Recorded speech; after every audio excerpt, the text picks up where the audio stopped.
Bonjour à tous. Ce matin il fait pas très chaud, il fait 2 degrés, il est à peine 7 heures, il fait encore un peu nuit là. J'attends juste mon pote Christopher qui doit me rejoindre ce matin pour faire un petit vide-grenier. Alors moi j'ai eu la chance de partir pas trop tard de la maison puisque le vide-grenier se situe à 2 km de chez moi. Pour lui c'est pas la même musique, il a un petit peu de route, donc voilà, on va l'attendre gentiment dans la voiture, au chaud. Les lieux du crime, ça se passe là-bas. Voilà, donc il y en a une petite partie dehors, et puis voilà, ça fait une petite partie du parking comme ça, c'est pas très grand. Mais surtout ce qui est intéressant, c'est que le reste se fait à l'intérieur du bâtiment, là-bas on va être au chaud. On va aller se boire un petit café, et puis on va essayer de trouver de belles choses. Ouais, ils sont pas encore dans les états. Ouais, ils sont bien. Hein. Mais j'en ai encore plein chez moi parce que, et je fais gaffe parce que j'ai 2 filles. Je voudrais pas. Attendez. Je vous rends 5 €, c'est bon. Ouais. Et vous aurez même de la monnaie si vous faites des c'est super. Je vais aller pouvoir me prendre un petit café. Ah ouais, vous êtes exposant? Ah, pas du tout. Non, je suis visiteur. Ah, bon, c'est 1 € le café là-bas. D'accord. Moi, je suis président du comité. Du comité des romans historiques. D'accord, ok. Bon, il va y avoir un petit peu plus de monde là. Ouais, normalement. Il y a vous savez l'exposition. Vous avez vu l'exposition sur les boulets en rentrant? Retire ton masque, on t'a reconnu. Non. C'est tout. Des petites voitures. Voiture. Je regarde parce que des fois, tu vois, je recherche des coccinelles, des petits buggy. Tout dépend du prix après. On sait jamais.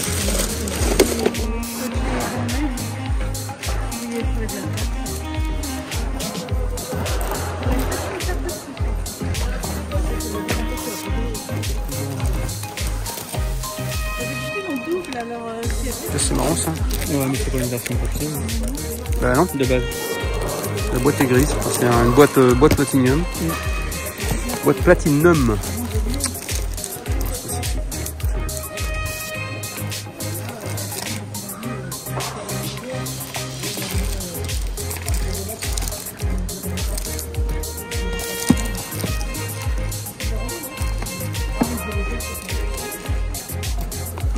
Super jeu là. Ouais. C'est pour toi. Et un peu pour l'autre.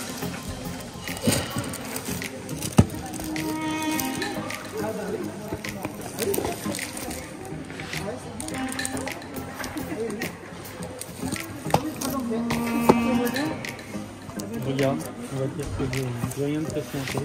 Ça fait tout le haut, il y a beaucoup de immobilier. Mais il a plus envie de jouer au Playmobil. Non, mais comme...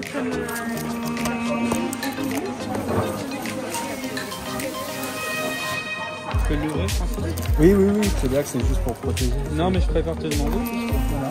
Et ouvrir. De toute façon, généralement, j'ai marqué si ça tue ou pas. Non, t'as rien marqué. C'est marqué s'il y a la notice ou pas? Logiquement, oui. Ouais. Il y a marqué SN. Attends, c'est tel que je voulais voir le... Là, il y a marqué C, ça veut dire complet. Ah, ok. D'accord. Après, il y en a dans les premiers qu'on avait fait, je sais que celui elle pensait pas le faire. C'est la Space Race. Quand il n'y a rien de marqué, c'est qu'il est pas complet, c'est ça? C'est ce que je recherche. Parce que sinon, je pourrais l'avoir. Je crois qu'avec le Pac-Man, ça reste sûr. Parce que je dois plus l'avoir avec le Pac-Man. Parce que je voulais l'avoir avec le Pac-Man à tout prix, parce que cette version-là, sinon je pourrais la trouver sur Facebook, mais il n'y a pas d'intérêt, vu que le Pac-Man, j'adore pas. Autant de l'avoir avec le Pac-Man. En plus, c'est un jeu entier, en plus, qu'il y a. Là, c'est le jeu que tu joues avec ta... Tu peux jouer avec une Game Boy, exemple? Je crois. Oui, il y en a un joueur qui joue le méchant et un qui joue Pac-Man. Tu as du PSP? Un tout petit peu, alors on a pas mal d'amis, tout à l'heure. Je pas... Sylvie, tu les as mis où les PSP? Ah tiens, ils sont peut-être là, il y en a un là. Alors, à moins qu'elles existent. Ouais, peut-être qu'ils sont... là, il y en a un là aussi. Bah, je sais pas pourquoi il y en a un là, mais l'autre fois, il y avait tout à l'heure, il y avait une petite copie. Les PSP, tu les as mis où, Sylvie? Les PSP, tu les as mis où? Non, parce qu'il y en a là aussi. Ah oui. Là, tiens. Ah oui, ok. Bénévole, pas esclave. Ah bon? C'est pas esclave. C'est qu'elle se rebelle.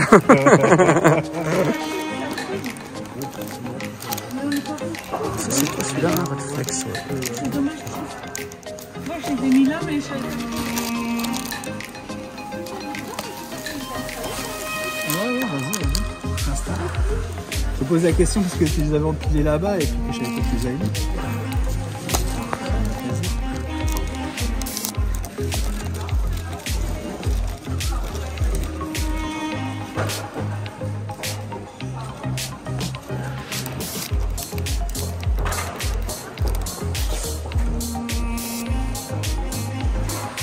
Alors je me demandais c'est quoi cette version là C'est la version avec un fourreau oui, ça peut avec un fourreau lenticulaire. En fait, tu vois les deux Sonic. Ouais. Tu vois l'ancien et le nouveau. En fait. Mais j'ai... Ouais, c'est marrant ça. C'est pas mal trouvé en fait, il le trouve normal avec le fourreau et plus c'est long. 50 c'est ouais, prix fixe. Bon, après je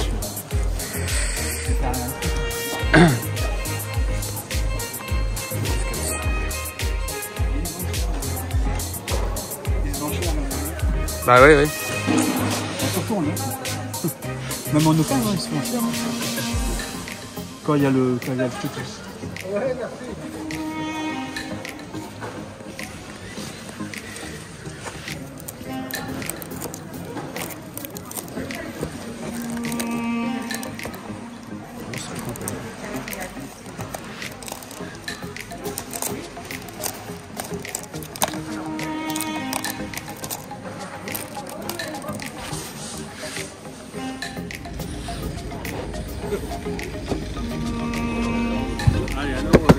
Vous faites à combien le puzzle? 10 balles.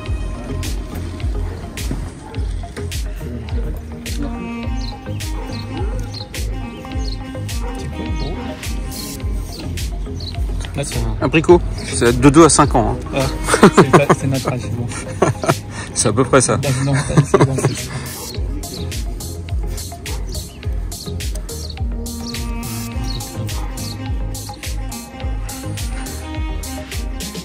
Tiens, regarde. Tu sais que il est beau? Ouais. 2 €. Bon, ça va? Ouais. Très bien.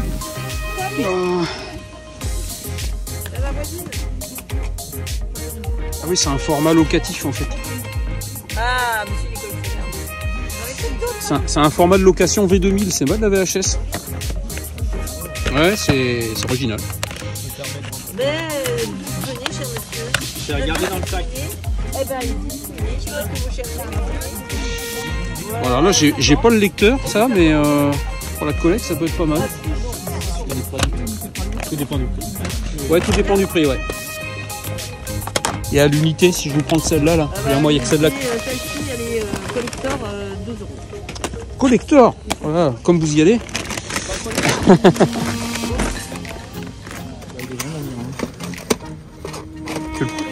Bah prends-le si tu veux. Parce que moi je l'ai, mais celui-là je vais peut-être le prendre. Le skate tu le prends, ouais. Ouais, je vais voir. Ah, d'accord. Parce que Ils sont à combien vos jeux? Tu les fais à 2 €. 2 €? Hein. Oui, 2 €. Ouais. Ok, ça marche. Et bien voilà, 2 petits vide-greniers qu'on a fait ce matin avec Christopher. Alors je dis petit vide-grenier parce que franchement c'était pas ouf, hein. Alors surtout le premier qui était dans ma ville. Voilà, j'ai pas eu loin à faire, mais franchement c'était pas, voilà, ça cassait pas 3 pattes à un canard comme on dit par chez moi. Alors il y avait une partie en extérieur qui était voilà, c'était il faisait très froid en plus, donc il n'y avait pas grand chose.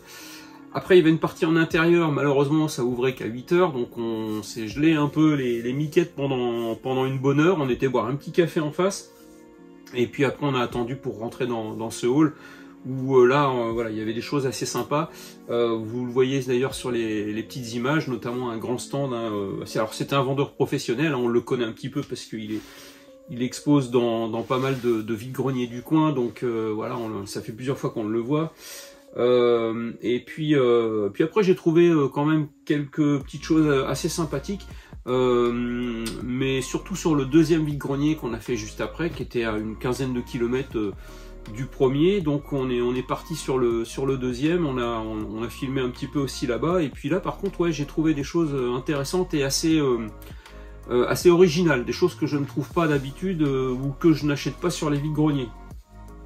Donc on va commencer tout de suite par le premier vide-grenier dans la partie intérieure, dans le hall d'exposition. Donc ça je l'ai filmé, je suis tombé sur un petit monsieur qui vendait des albums. Alors il avait des albums d'Astérix qui avaient bien vécu. Par contre j'ai réussi à trouver 2 albums de Tintin. Donc le premier c'est le Sceptre d'Ottokar. Donc ça c'est des albums que j'ai datés des années fin 70-80. On arrive à les dater en fait avec le 4e de couverture. Et puis le petit texte qu'il y a au milieu, on arrive à les dater. Celui-là, a priori, il serait de 79 ou 80. Et puis le deuxième, les 7 boules de cristal, qui serait lui de 78 ou 79. Voilà, donc c'est pareil, hein, avec le 4e de couve, on arrive à identifier l'année. Ils sont en relativement bon état, hein, pour des albums quand même qui ont plus de 40 ans. Franchement c'est voilà, bah oui 40 ans, ouais, parce que 80 on est en 2022, 42 ans. Donc franchement en super état, un petit monsieur très gentil en plus avec qui j'ai discuté un petit moment. C'était d'ailleurs l'organisateur, enfin le président du comité des fêtes ou du comité de quartier, je sais plus, qui organisait le vide-grenier. Voilà, il m'expliquait qu'en fait le problème c'est que l'annonce a été parue dans les journaux locaux 2 jours avant le vide-grenier, donc voilà, forcément les gens n'étaient pas prévenus. C'est pour ça qu'il y avait un grand espace vide. Mais ça ne nous a pas empêché de trouver quelques petits trucs. Voilà, donc en plus ces albums je les ai payés 2,50 €. Franchement c'est vraiment pas cher. Alors j'essaye de me refaire la collection. J'essaye de les avoir assez enfin à bas prix on va dire. J'essaye de me refaire la collection parce que je prépare une vidéo sur ma collection de voitures de Tintin au 1/24e. Que vous avez vu un petit peu dans ma vidéo Gaming Room, et justement je voudrais essayer de choper un maximum de détails dans ces albums, et puis essayer de faire quelque chose d'assez détaillé avec voilà, les représentations graphiques des voitures dans les albums de Tintin. Voilà donc pour la petite histoire avec Tintin. Ensuite sur une table juste à côté je trouve des jeux DS, donc une dame qui vendait les jeux de sa fille. Alors j'ai pris uniquement les jeux à licence Disney parce que c'est essentiellement la licence qui m'intéresse. Donc j'ai pris un jeu DS, le Réponse, voilà, qui est complet. Et ensuite j'ai pris La Reine des Neiges, la quête d'Olaf, voilà, en 3DS, pareil, qui est complet, mais lui alors je sais pas s'il y avait une notice ou quoi, en tout cas il y a juste un petit flyer là. Voilà, dites-moi dans les commentaires si dans ceux qui ont ce jeu là savent s'il y a une notice un petit peu plus fournie que ça. Je sais pas, enfin je pense pas, parce que c'est vrai que dans les jeux plus récents généralement les notices elles passent aux oubliettes. Donc et ça, ces 2 jeux là, on les a fait pour 8 €. Elle les vendait au départ 5 € pièce, et puis finalement on me les a fait à 8. Et ensuite donc on arrive sur ce fameux stand où il y avait vraiment beaucoup de choses, notamment beaucoup de jeux PS2, un petit peu de PS3, et puis je suis tombé sur ce jeu. J'étais déjà passé devant un premier coup, je l'avais repéré, mais le prix m'avait un petit peu arrêté, et puis après en recherchant un petit peu, je me suis dit ah, quand même il est quand même bien sympathique ce jeu. Le gars le vendait 50 €, donc c'est quand même pour un jeu PS3 ça commence à piquer un peu. Sauf que là il est sous blister, et puis c'est une édition un petit peu originale. Donc il s'agit du Sonic Génération, avec une jaquette lenticulaire. Je sais pas si vous voyez bien, j'essaie de l'orienter, mais avec la lumière ça risque peut-être de faire les reflets. Voilà, un petit fourreau lenticulaire qui est assez sympathique. Il est sous blister, et du coup j'ai discuté un petit peu avec lui, et il me l'a baissé de 10 €. Voilà, il me l'a fait à 40.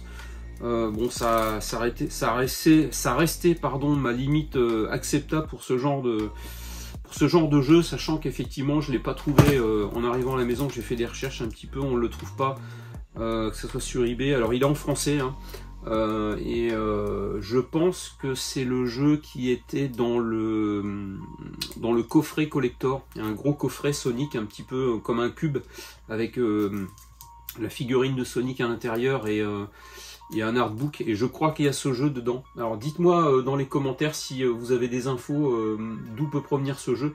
En tout cas, si c'est celui-là qu'il y a dans le coffret, bah, il cote pas mal, et je pense qu'à 40 €, j'ai fait une affaire. Bon, après, voilà, peut-être que je me plante complètement, donc dites-moi dans les commentaires si vous avez des infos. Mais voilà, il est neuf, il est sous blister, et puis franchement, c'est une petite édition qui est bien sympathique, que je vais, je pense, mettre dans mes petites boîtes que Mika m'a envoyé gentiment. Voilà. Donc bah, c'est tout pour le premier vide-grenier. Vous voyez, c'était assez rapide, hein. Je crois qu'on a dû rester même pas une demi-heure. Après, on a filé tout de suite donc sur ce deuxième vide-grenier qui était à une quinzaine de minutes, une quinzaine de kilomètres de chez moi. C'était sur un parking, il faisait un petit peu plus chaud, il était un petit peu plus tard dans la matinée, donc voilà, et on a trouvé de belles choses avec Christo. Alors lui, comme je vous disais, il a trouvé des choses de son côté, et puis moi, bah, je suis tombé, alors ça je l'ai pas filmé, je suis tombé sur un stand où le gars vendait des jeux Xbox 360, alors il en vendait 9 exactement, et du coup j'ai commencé par en sélectionner 5. Il m'a fait un prix à 15 €. Alors il y a du Xbox 360, mais il y a surtout un jeu PS4 que je voulais parce que il cote assez cher encore. De toute façon, tous les jeux de cette licence-là valent un petit peu d'argent, au moins au-dessus de 10 €. Et puis je ne l'avais pas, donc il s'agit du Lego Worlds. Voilà, donc je suis assez content de l'avoir trouvé. En plus, il est complet. Et donc pour 5 jeux, le gars me faisait 15 €. Donc ça me faisait voilà 3 € le jeu. Bon, pour celui-là, je pense que c'est honnête. Après pour les 360, bon c'est un peu limite.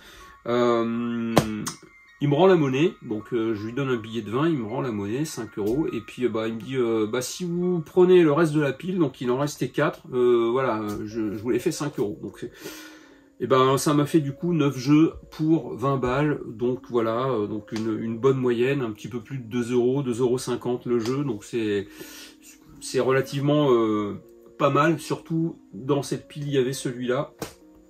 Ensuite on passe sur du Xbox 360 avec le Medal of Honor Warfighter, qui est complet, ils sont tous complets, hein. Sauf un, je crois qu'il y en a un qui est pas complet, mais c'est dans. Après, c'est les petits jeux qui m'intéressaient moins, mais bon, voilà, ils étaient dans le lot, donc je les ai pris. Ensuite, on a l'UFC 2010. Donc, pareil, je vous montre, il est complet. Après, donc là, je croyais l'avoir celui-là, mais en fait, non, je dois l'avoir sur PS3. Il s'agit du Assassin's Creed 3, qui est complet également. Celui-là, très content de le rentrer dans la collection parce que je l'avais, il était incomplet, la boîte était complètement destroy et il me manquait un disque, parce qu'il y a 2 disques sur celui-là, donc il s'agit du Forza Motorsport 4. Voilà, avec une grosse notice, hein, il est bien lourd celui-là.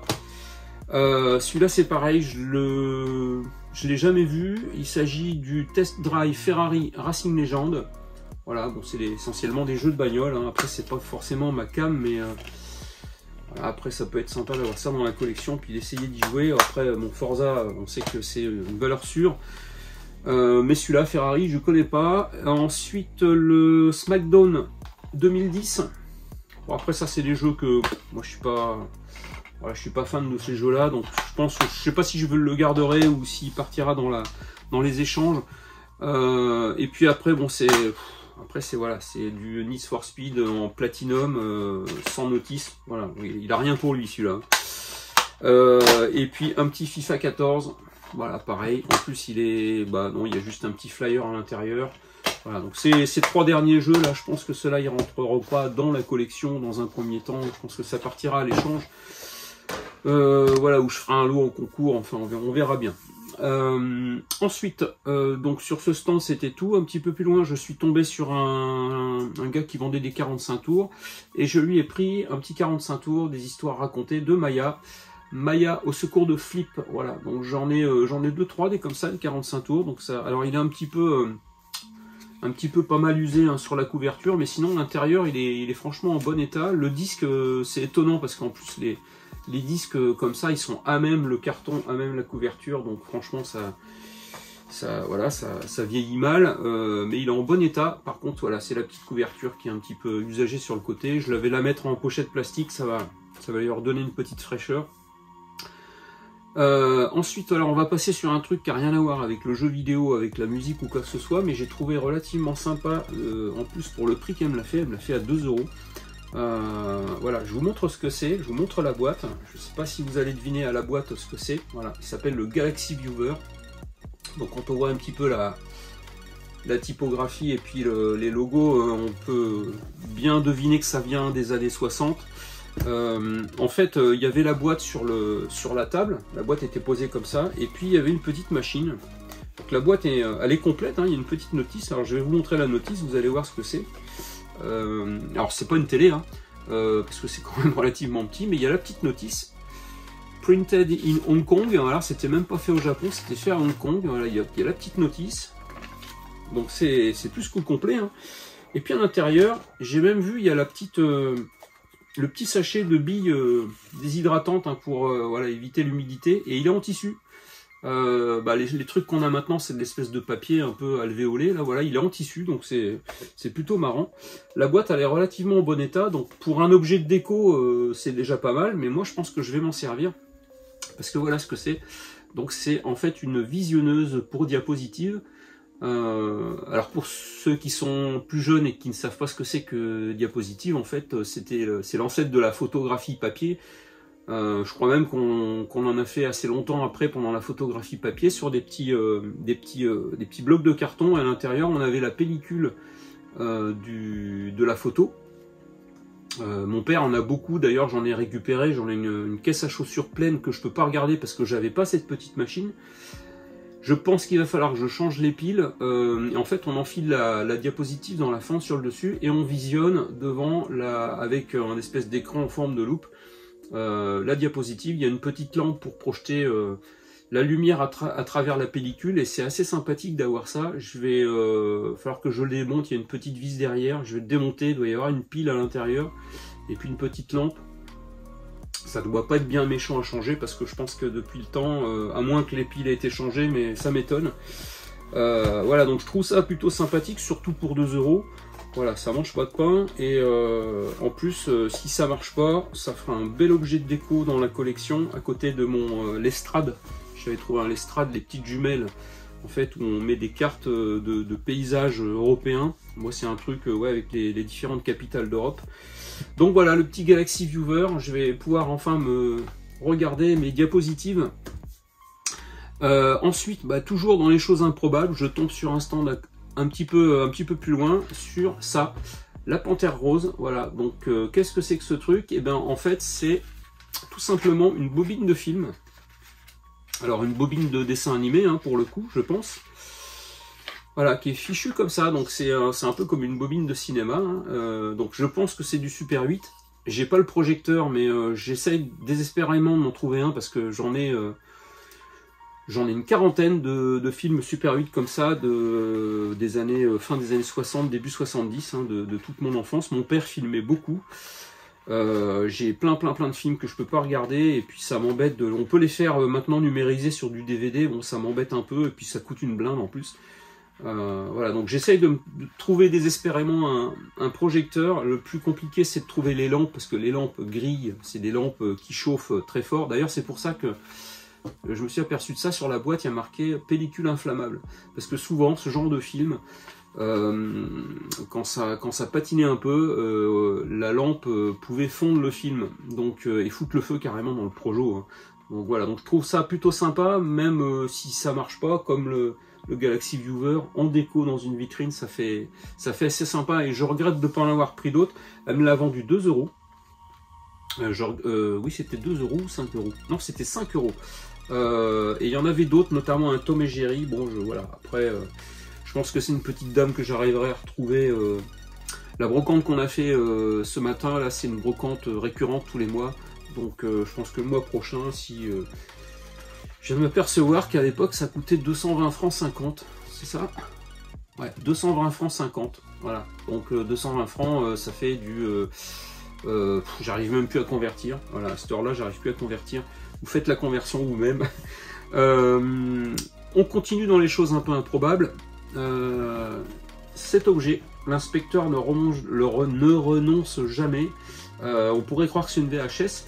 Et en fait, de loin, comme ça, quand j'ai vu la jaquette, je me suis dit, parce que ce film-là, je l'ai en VHS, mais la jaquette me disait rien. Et en m'approchant un petit peu, je vois ça. Donc, location. Donc, c'est une cassette locative. Et quand j'ouvre la cassette, donc déjà c'est une belle boîte en plastique souple à l'ancienne, hein, comme les René Château, voilà, avec le relief ici. Et puis quand vous voyez la cassette, elle n'a pas du tout la même tête qu'une VHS classique. En fait, il s'agit d'une V2000, voilà. Donc c'est à peu près la même taille qu'une VHS. Hein. Le système d'engrenage de roue est un petit peu différent, et surtout le système de protection de la bande est complètement différent. Voilà, c'est un truc qui coulisse comme ça et qui et la bande passe dans la petite voilà, dans la petite partie du haut comme ça. Et donc ça c'était je pense que c'est sorti un petit peu avant la VHS ou en même temps au début, sur des grosses bécanes qui étaient, enfin les lecteurs V2000 comme les lecteurs Betamax, hein, c'était des choses qui étaient monstrueuses. Bon, ça a pas marché longtemps. Alors je saurais pas vous dire au niveau technologique ce qu'il y avait de mieux. Toujours est-il que ça date de 81. Voilà, le film est 76, mais comment dire, la boîte est de 81, donc c'est quand même relativement ancien. J'avais un copain qui en avait un lecteur V2000, il était à la pointe de la technologie à l'époque. Je me souviens, c'était franchement une grosse bécane. Ça tournait très vite, enfin ça rembobinait très vite. Mais voilà, alors moi j'ai pas le matériel, hein, mais je trouve ça assez sympa d'avoir ça dans la collecte. C'est la seule que j'ai. Et voilà, donc elle me l'a vendu 2 €, vous voyez dans la petite vidéo, hein, j'ai eu le tort de m'attarder un peu plus et puis de m'intéresser au truc, et là c'était mort. Elle m'a dit, ouais, monsieur est connaisseur, oh ça c'est collector, allez 2 €, bing. Bon, ça va encore, 2 €, c'est pas la mort. Ensuite, un jeu de société, ça fait longtemps que j'en ai pas trouvé en vide-grenier. Voilà, un petit toucher coulé que je trouve sur un stand un petit peu plus loin, qui est en très bon état, complet. Il y avait un petit élastique autour que j'ai retiré. Il est de 99, voilà. Donc voilà, ça commence à avoir une grosse vingtaine d'années, on va dire. Donc il est en relativement bon état. Je l'ai eu pour 2 €. Voilà, donc plutôt content. Ça me fait un petit jeu MB dans la collection. Le toucher coulé, je ne l'avais pas celui-là. Et puis on arrive à la fin, le tout dernier stand. On était avec Christo. Christo a trouvé donc un jeu PS3 et puis il m'a laissé gentiment celui-là parce qu'au départ il voulait le prendre, je pense. Le Bulletstorm, voilà, qu'il m'a conseillé. Donc en plus il est complet. Alors la boîte est un peu cracra, hein, mais voilà, j'ai pas eu le temps de tout nettoyer. J'ai voulu vous faire le débrief, le compte rendu comme ça à chaud directement, et puis voilà, donc celui-là je l'ai eu pour 2 €. Voilà, c'est vraiment le dernier truc que j'ai eu sur ce deuxième vide-grenier. Et ben écoutez, voilà les amis, la vidéo se termine. Si ces petites images vous ont plu, bah, n'hésitez pas à me lâcher un petit pouce bleu, je commence à être très fatigué. Mettez-moi vos commentaires, surtout sur le jeu Sonic Génération, si vous avez des infos sur ce jeu, si vous avez une estimation du coût, sachant qu'il est blisté, qu'il est neuf, n'hésitez pas à me le dire dans les commentaires. On se retrouve très vite, je vous souhaite une excellente semaine, et puis on se retrouve normalement à la fin de la semaine pour une prochaine vidéo. Je vous embrasse très fort, je vous souhaite une bonne semaine, et je vous dis à bientôt. Ciao les amis.